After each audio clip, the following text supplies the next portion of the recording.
Okay, so let's start with a very simple question. How does the richest country in history have the most miserable population in the developed world? Why do Americans consume 80% of the world's opioids while reporting they're happy? Think about it. Americans take more antidepressants than anyone, more sleep medication than anyone. But ask them how they're doing? Great! Living the dream! The problem is that Americans are just optimistic. That's their culture. Positive thinking, can-do attitude. But if we look closer, there's something else happening, all right? Americans are performing happiness. So today we're going to look at American happiness, okay? We're going to understand why Americans smile while suffering. And what we'll discover is that the smile isn't a symptom, it's the disease. The American economy doesn't function without delusional optimism, okay? Capitalism provides less security than any other developed system. No healthcare, no pensions, just hope.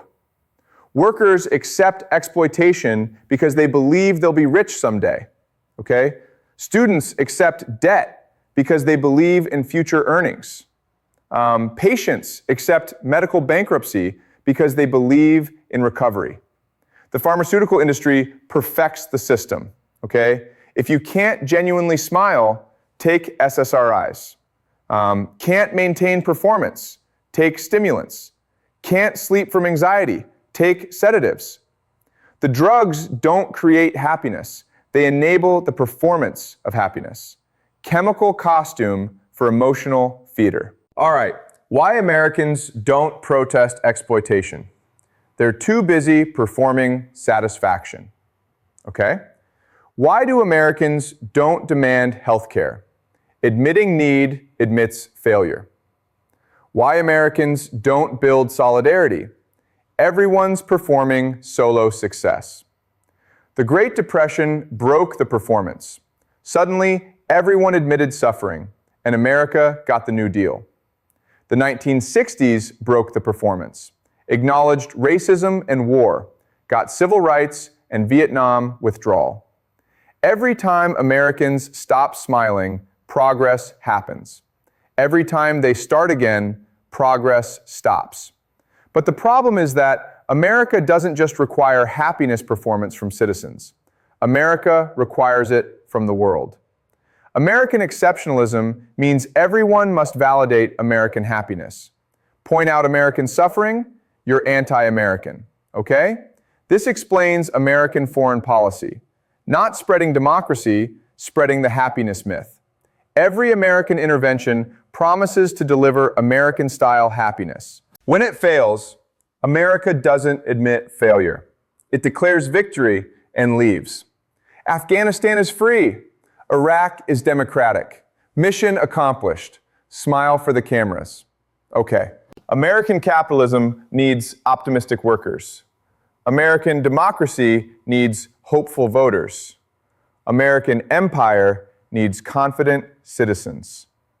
Without the happiness performance, American ideology collapses. What's exceptional about America if Americans are miserable?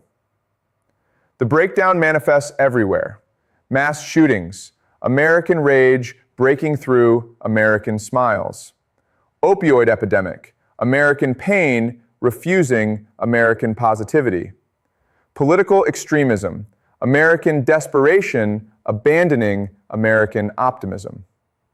The smile is cracking. The suffering is showing. But America can't acknowledge this without acknowledging everything. That the American dream is false. That American capitalism is cruel. That American democracy is broken. That American empire is ending. So America doubles down. More positivity, more self-help, more medication, more performance. So this is how America maintains cohesion. Not through shared prosperity, not through common purpose, but through mandatory happiness. Remove the happiness, and America doesn't become realistic. It becomes revolutionary. And this is the structural crisis. A nation that forbids acknowledging problems cannot solve problems. A society that punishes authentic emotion creates authentic breakdown. A people forced to smile while suffering will eventually stop smiling. And when Americans stop smiling, America stops functioning. Average American debt, $145,000. Student loans, mortgage, credit cards, medical bills, crushing debt. But how do creditors collect? Through happiness messaging. Financial freedom awaits. Your fresh start begins today. Embrace your debt-free future. Collection agencies trained in positive psychology. The debt smile, documented phenomenon. Debtors perform extra happiness to maintain creditworthiness. Smile at bank for loan approval. Smile at employer for job security. Smile at landlord for housing. The more debt, the more smiling required. Poverty requires perfect happiness performance. Bankruptcy courts now require positive attitude for debt discharge. Judges evaluate forward-looking outlook. Lawyers coach optimistic presentation. Financial failure requires happiness performance for legal relief. Can't even go bankrupt without smiling. Lost productivity from depression, $44 billion annually. But happiness programs industry, $62 billion. America spends more on appearing happy than treating unhappiness. The performance costs more than the problem. But the performance is the problem. Credit card companies use happiness algorithms. Happy purchases approved, sad purchases flagged. Buying self-help books improves credit score. Buying depression books lowers it. Financial system rewards happiness performance, punishes authentic emotion. State Department runs happiness diplomacy programs, teaching entrepreneurial optimism to developing nations, exporting toxic positivity as development strategy. Poor countries told poverty is mindset problem, American happiness as imperial ideology. USAID conditions aid on positive indicators. Recipients must show improvement attitudes. Villages must demonstrate community optimism. Aid withdrawn for insufficient happiness.